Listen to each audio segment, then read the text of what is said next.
Hey there, everybody. Welcome to another video. I got lighting. I'm in my classroom today, so hopefully, that'll help a little bit, be brighter on your screen. I won't look like I'm in a cave or something.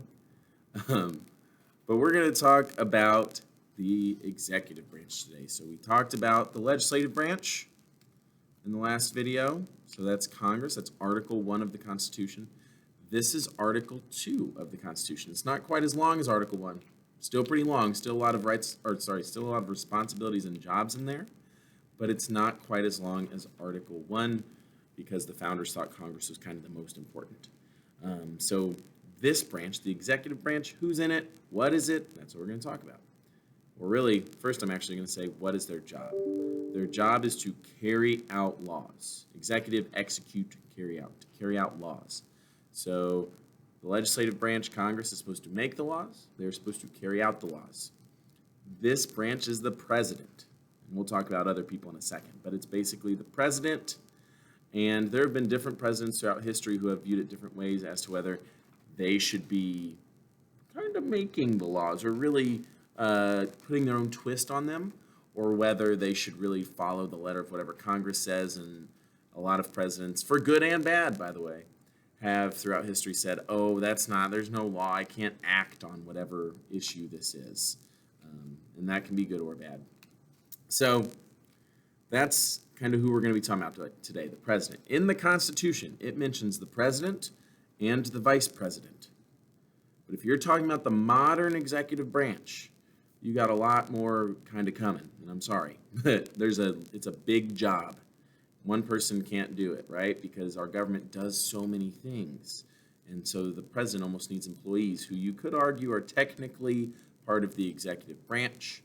Some professors and teachers will argue that the bureaucracy is kind of its own informal fourth branch. It's kind of a hard, weird thing. And these people that we're about to talk about real quick tend to have careers in their fields. It's not necessarily a partisan thing. Okay, they don't all switch every time the presidents change and there's a new party in power. A lot of them do this for a career. So yeah, you don't have to get rid of all the park rangers of the opposite party every time there's a new president. That'd be a little silly. So what am I even talking about? You have the president. You have the vice president. Okay, two people mentioned in the Constitution. Then the president has a cabinet made up of executive departments. I believe there's 16. If I get that wrong, I'm so sorry. But cabinet made up of executive departments. So these are people who are tasked with specific jobs. So there's like a labor department and a labor secretary. How is the economy doing and what jobs do people have? There's one for housing. There's one for homeland security. Secretary of State is how we communicate and talk to other countries. There's all sorts of other jobs that these all fall under things that the president is supposed to do, either through laws that Congress passed or things in the Constitution, but you need to have kind of like a person to go to so you can delegate tasks, spread out tasks. So the president sets the policy. These people carry a lot of it out, and all of them have a whole bunch of employees that work for the federal government under them. The number I found was 2.6 million people work for the federal government, and then you even have a whole bunch of contractors besides that. So that's a whole lot. So that's the modern thing. We're going to get back to the Constitution now. I just felt like I had to mention that. I hope that wasn't too confusing for you. So what are the requirements to become president anyway? Well, you have to be 35, which is not really that old in our society today. Back in the day when this was written, when a lot of people were dying at or before 50, and 60 was pretty old, 35 was a middle-aged person. So it was thought that was old enough. And generally, people are a little closer to at least 40 to be president. So you got to be 35. You got to be what we call a natural-born citizen. There are occasionally arguments about what that means. You can disagree with me on this. I would say, from what I've read, generally that means you're an American citizen from day one. So that can mean you have American parents and you're born somewhere else, or an American parent and you're born somewhere else. You can get citizenship naturally. It can mean you are born within the borders of America, and that automatically grants you citizenship through the 14th Amendment. So it can mean a few different things. You have to be a resident for at least 14 years in America. So you can't be born here, so you're a citizen, and when you're 1, you move away. You come back when you're 40, and you're like, I'm running for president. Can't do that. You got to be a resident for at least 14 years. Okay? So besides that, you have to work with the Electoral College to win. Lots of controversy here. I might end up doing a whole video on this, so I'm not going to talk about it for too long. But long story short, each state is assigned electors based on how many people you have in the House of Representatives, plus your senators.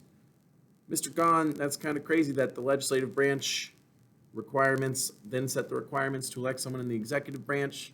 That's the way the Electoral College works. Again, I might have a whole video. And then you got to win the appropriate number of votes. There's 538 electors out there, electoral votes out there. So you got to get 270, I believe it is.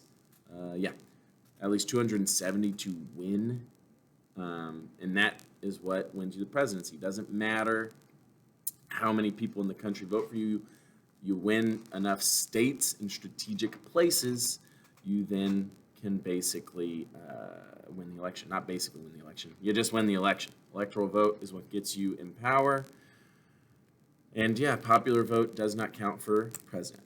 Okay, so powers and responsibilities. There's a bunch. I will probably forget a bunch of them. But basically, the president is there to carry out the laws, like I said. As far as the role with legislation, the president does have to deal with Congress a lot. Sometimes that's good. Sometimes that's bad. The president can kind of, as a role, an informal role, propose laws and things that need to be done. They can take the leadership position and really tell Congress, like, hey, you should at least look into this. And if you remember when we talked about how bills become laws and things, the president does have a part of that job. Congress goes and does its thing. The president has to sign a bill into law for it to take effect.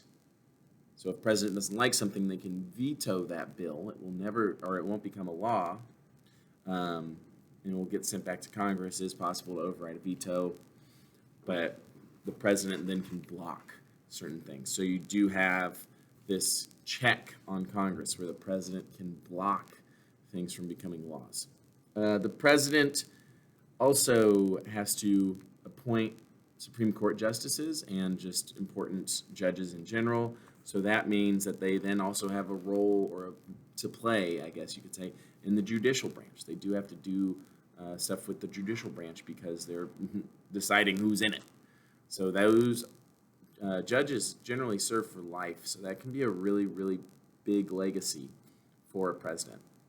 And so I think those are the big non-executive functions that they can kind of fulfill. Besides that, all your federal agencies, they steer policy for that. And you can think of it almost as like steering a ship, or it's almost like a kite, I guess. I don't know. It's hard to explain. But basically, the president can steer a direction. Then you're going to have the secretary, the head of that department, who's going to have a more concise and concrete picture. And then below them, you have more people who actually are physically doing the things. So it might not be crazy specific what the president is trying to say with these departments, but it might be too. So that can be really confusing. The president has a kind of weird power as well, where they can issue pardons. If you're in jail or in trouble for breaking the law, the president can pardon you for really any reason that they want. This can be used against presidents, so a lot of times you won't see pardons come until after an election or near an end of a term. So if it's like near the end of their term, they're almost done being president, a lot of presidents will go pardon crazy, and they're just pardoning people for various reasons. You could, if they think someone like was wrongly convicted, they could pardon them, or if they think the law was silly in the first place and they should have never been in trouble, they can pardon them. So there's all sorts of things. The last thing that I'll talk about, and there's other roles of president. Actually, I'm going to talk about two more things. Commander-in-Chief of the military. The president is in control of our military. That is something that goes back and forth. President and Congress are always fighting about who's controlling the military. We can't declare war without Congress. You need Congress to declare war. President asks Congress to do that. You need Congress to do it. We haven't declared war since World War II, so it's been a long time. And you might know we fought a lot of conflicts. And that's the big controversy there, is the president can send soldiers to places the president thinks that these soldiers need to be, without congressional approval. Technically, sometimes Congress gets really, upset about that. Sometimes Congress is kind of fine with that. So you might still vote on resolutions, but technically, I believe now for it's at least 90 days, without ever explaining themselves, the president could send soldiers somewhere. So yeah, but that's a big tug of war. So those rules change pretty regularly. The other thing, the president can negotiate treaties. They are the face of our nation, so they deal with other leaders of other countries. They can negotiate treaties, but a check on the president's power, that is sometimes really bad. They cannot ratify or approve those treaties. That is the Senate's job. So I'll give you one quick example. Woodrow Wilson, who has a lot of just baggage. There's good things and bad things about Woodrow Wilson. But anyway, he went and he negotiated this great treaty to end World War I, and he was going to make sure that it ensured peace for generations, and there was going to be a forum for countries to get together and talk, so they wouldn't have to have a World War II. Spoiler alert, there was a World War II. He came home after he felt so so great. He got this treaty passed. Congress would not ratify the treaty, so it made him look a little silly when he had all these ideals and had set up this whole international organization that we didn't even join because Congress refused. So that's like a check on the president's power there. But it is their job to deal with, foreign countries, whether that's the formal role or more the informal, like negotiating stuff. All that stuff. So the president does a lot. Very busy person. But they also have a lot of people around them to delegate all this tasks to. I could make video after video about the presidency because it's just so much happening in our government. Our government's so big now. But I'm not going to do that to you. I might just have one about the Electoral College. Maybe explain a little bit more. So, yeah. Have a good day. I hope that was enlightening and not super confusing. Catch you next time.